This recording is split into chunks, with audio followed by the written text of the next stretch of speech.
Con todos, muy buenos días. Me llamo César Hernández y en compañía de un grupo que está conformado por Billy Agutaipe, Merluz Echevarría de la Cruz, Joel Ángel Gaona Ludenes, Marcelo Guarniz Herrera, Biosario Mearejo Japa, Daniela Mantagui López, Kiara Salazar Baleón y Orlando Vela Juárez. Le vamos a presentar a uno de los pináculos de la literatura universal y de la expresión de la poética en el Perú.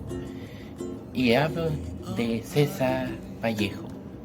En este artículo se verá sobre su vida desde que nació y su vida en Europa, en el emprendimiento cultural con sus tipos, también el documental con sus clases, y finalmente sobre una obra del poeta, que es Colachos Hermanos. En esto va a estar su contexto y la historia, su estructura y el análisis de esta obra.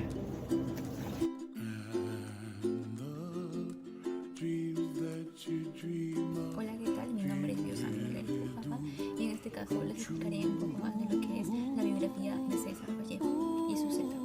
La etapa de la niñez, según Ortiz 2021, nacido en la ciudad de Chuco, departamento de La Libertad, el 16 de marzo de 1982, siendo el último de 10 hijos con una buena crianza por sus padres, ha sido incentivado por hacer sacerdote hasta ingresar a la Universidad de Trujillo, donde tuvo que dejar sus estudios por un tiempo por temas de economía, persiguiendo sus sueños de estudiar hasta lograrlo.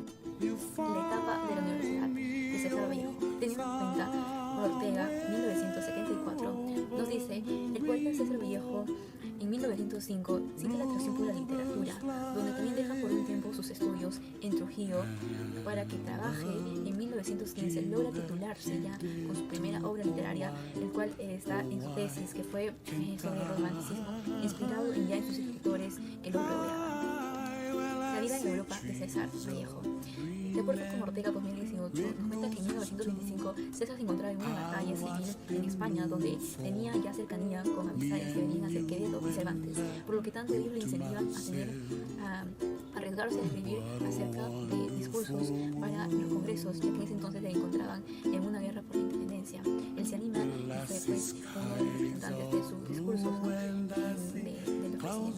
Ya en Rusia, Vallejo se sorprende a la gente, pues demuestra un gran avance de tecnología para los centros de salud a través de su literatura. En 1917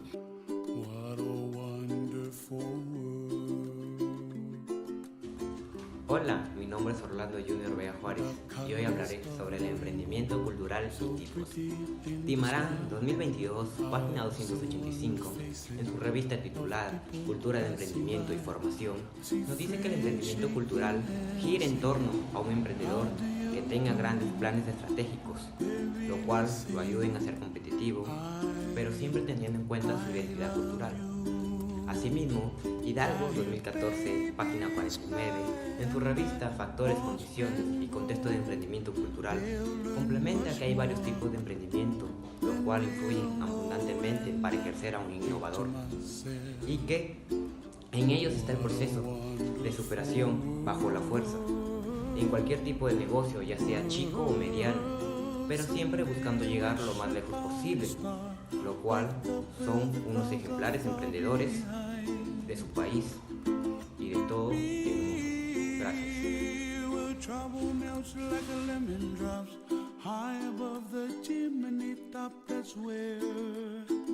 El documental se define de diferentes maneras para el público, pero la más coherente es de manera analítica, por ejemplo, en lo científico o en lo musical.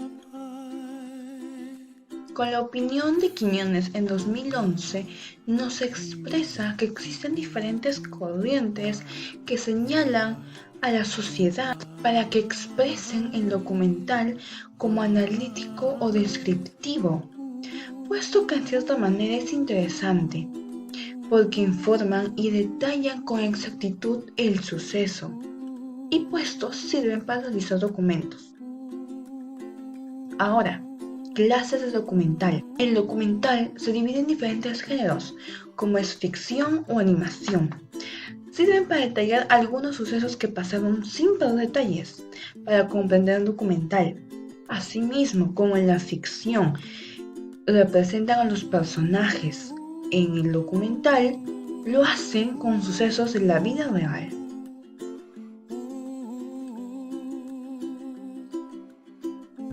César Vallejo en 1930 y 1931 escribía para la revista Germinal de España. Su mayor interés era el Perú. Tiempo después, Georget nos confirma que en ese año ya se estaba empezando a escribir en Tusteno. Quirubilca fue la zona donde Vallejo pasó su juventud y donde vio y puso al destape el abuso de poder que pasaba en ese lugar. En Tusteno y los hermanos Colacho tienen diversos momentos sobre el engaño y cómo era el trato a la mujer en ambas novelas. Uno de los ejemplos es lo que pasó con Graciela la Rosada. La obra en Tusteno hizo que Madrid denunciara, puesto que eran cosas muy graves. Una de ellas era la explotación y los policías que estaban al lado de la injusticia. La amada Georget, pasado el tiempo, nos indica que en 1974 se estaba iniciando otra gran obra de su amado, con el nombre Los Hermanos Colacho, una de sus obras más sátíricas. Gracias. Aquella obra, que suceden hechos muy importantes durante el año de su publicación, que fue en 1934, nos mencionan el paralelo de los personajes de las anteriores obras del gran Bate Peruano Vallejo. Pero esta obra, Colacho Hermanos, es muy resaltante por tocar temas como la realidad política del país, la inestabilidad económica y el abuso. De igual manera, se conoce por el autor Sainz en 2019 que el gran poeta peruano tuvo la excelente opción de tenerla como filme, pero optó por obra tragicomedia. De acuerdo con Vargas 2018, página 280, Mr. Tenney le propone a uno de los hermanos Cordel para que sea el presidente de la República. Luego de unas semanas, esta se da una revolución, es donde ahí el hermano Cordel entra a ser presidente de la República, ¿no? Y se inclinaba más por ser pidiente a los intereses de yaquis, y por eso que la población alzaba su voz contra los hermanos Colachos, ¿no? Porque la población protestaba a través de huelgas, gritos, donde protestaban por el hambre y el trabajo, que no era de sus intereses del hermano Cordel, ¿no? Es ahí donde el coronel Colombo, dispuesto a la batalla contra su revolución del hermano Cordel, destruye a Cordel y lo manda a sacar del lugar que ocupaba de presidente de la República. Siendo así, el coronel Calaza, a través del pedido de ya el presidente Colombo, lo manda a fusilar al hermano Cordel. Es ahí donde Colombo ocupa la presidencia junto a Celar, y así sucesivamente ellos se van intercambiando el puesto, y así esta historia se va finalizando con esa revolución.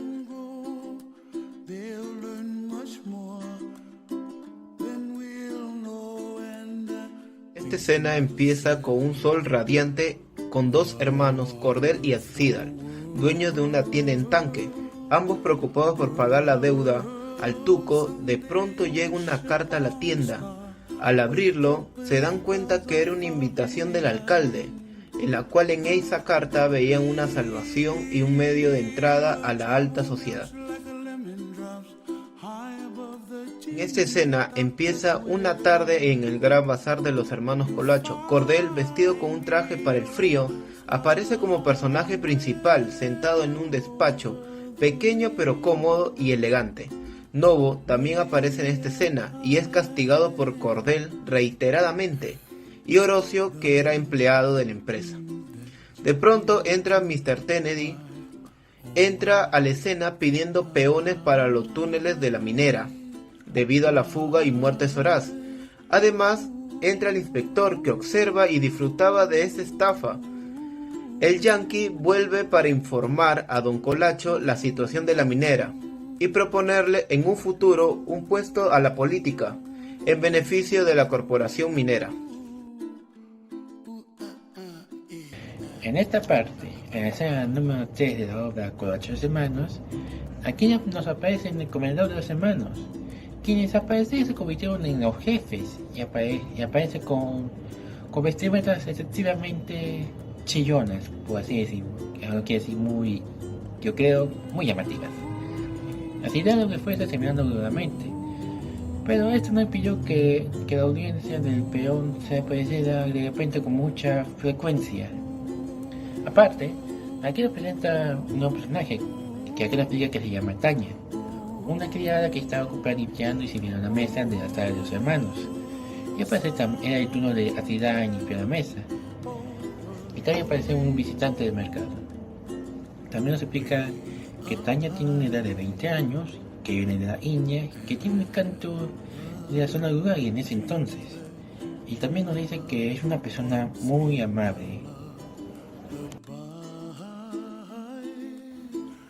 Buen día con todos, soy Marcelo Sebastián y haré la parte del desenlace de Colachos Hermanos. En la parte final podemos leer que un cordel se hace presidente y por otro lado el ministro de Justicia recibe a su hermano, el ministro de Fomento, y lo hace presidente. Él llama al general Chotango y le da su puesto a él de manera ilegal mientras él estaba en un viaje por Nueva York.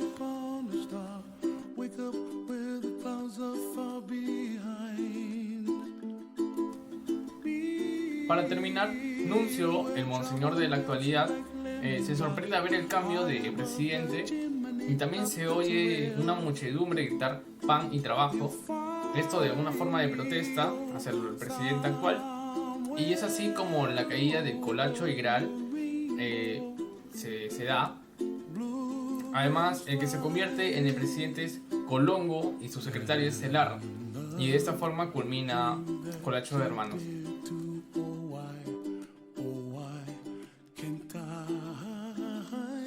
Bueno, yo hablaré sobre el análisis de la obra Colacho Hermanos.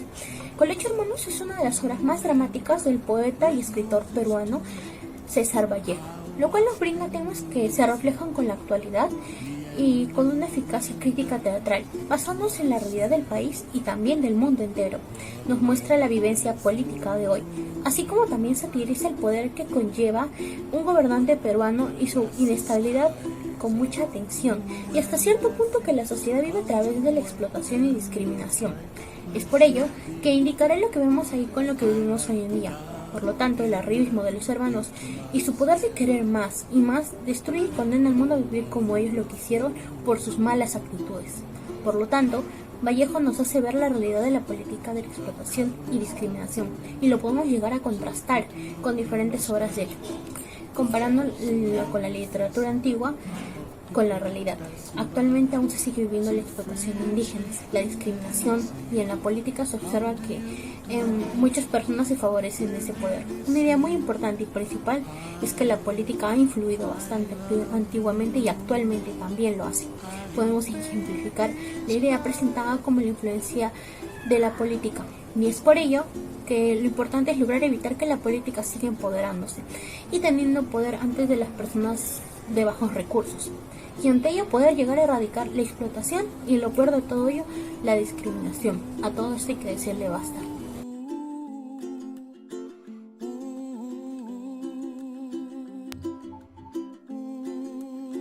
Buenas tardes, licenciada Brendy Carolina, asistente administrativa de la Municipalidad del Distrito 26 de Octubre. Hoy en esta pequeña reunión hablaremos sobre un asunto muy importante, que es el abuso de poder. Y quisiera que me responda 4 preguntas que serían de suma importancia. Sin más que decir, empecemos. La primera pregunta: ¿cómo afecta el abuso de autoridad?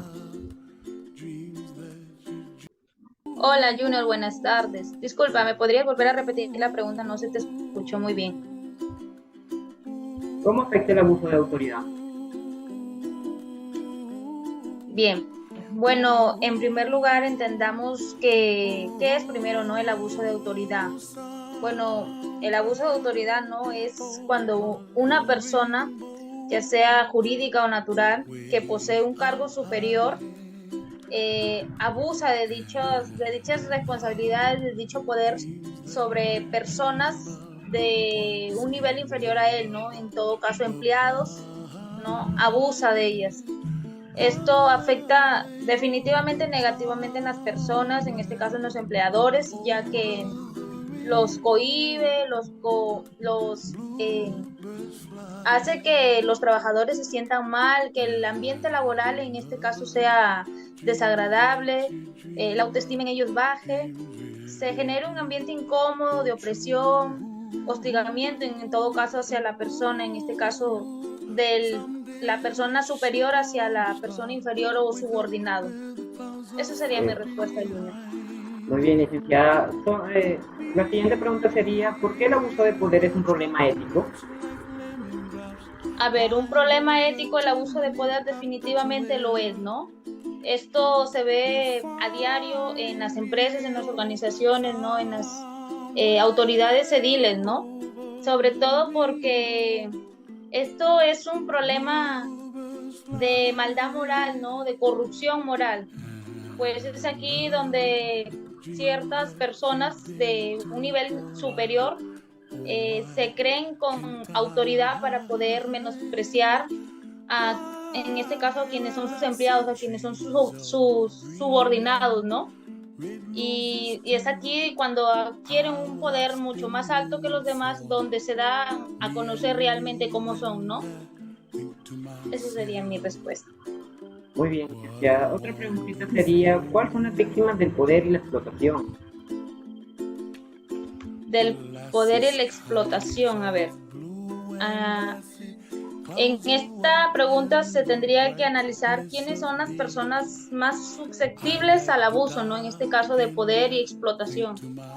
¿Podrían estas personas derivarse de su debilidad? Pues se puede decir que las más propensas a sufrir esto serían niños, personas ancianas, personas de la tercera edad, mujeres, ¿no? Que se ve mucho en las noticias, mujeres, quienes en este caso son maltratadas, ya sea por su género, raza, condición, nivel de vida, socioeconómico, entre otras cosas más, ¿no? Última pregunta, licenciada. ¿Qué solución sugiere para combatir el abuso de poder? A ver, el abuso de poder, centrándonos específicamente en el ambiente laboral, más que todo sería formar a los directivos, ¿no? A los de nivel superior, formarlos para que compartan el poder con sus subordinados, ¿no? Que las responsabilidades, las actividades sean divididas entre todos, ¿no? Como bien se llega al trabajo en equipo, perdón por la huella. Como bien se lleva al trabajo en el equipo, ¿no? Conllevará que las tareas sean mucho más eficientes y que la responsabilidad sea dividida, ¿no? También hay que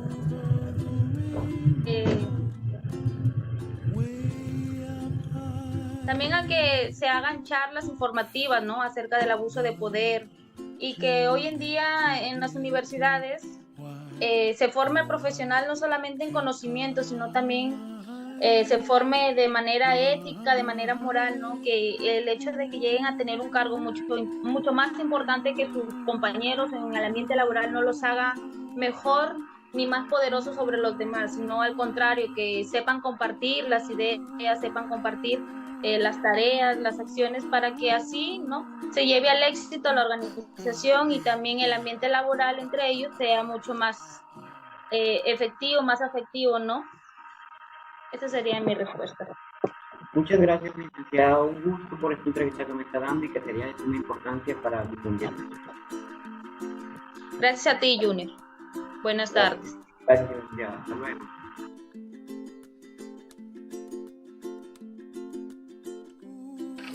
Hola, mi nombre es Billy Arotaipe Calderón y para recalcar la conclusión, finalmente, retomando las ideas expuestas, creemos importante tener en consideración referente a la obra Hermanos Colacho que es posible visualizar el carácter y énfasis sobre el cual se desarrolla la trama. De este modo, es posible determinar una crítica bastante arraigada de acuerdo a la situación política y social de aquellos tiempos, específicamente en el trato inhumano hacia la servidumbre, como uno de los temas principales de la obra. En definitiva, podemos deducir y afirmar que Vallejo no solo buscaba relatar de manera pacífica los hechos, sino también reprochar mediante su obra los acontecimientos deleznables de dicha época. Gracias.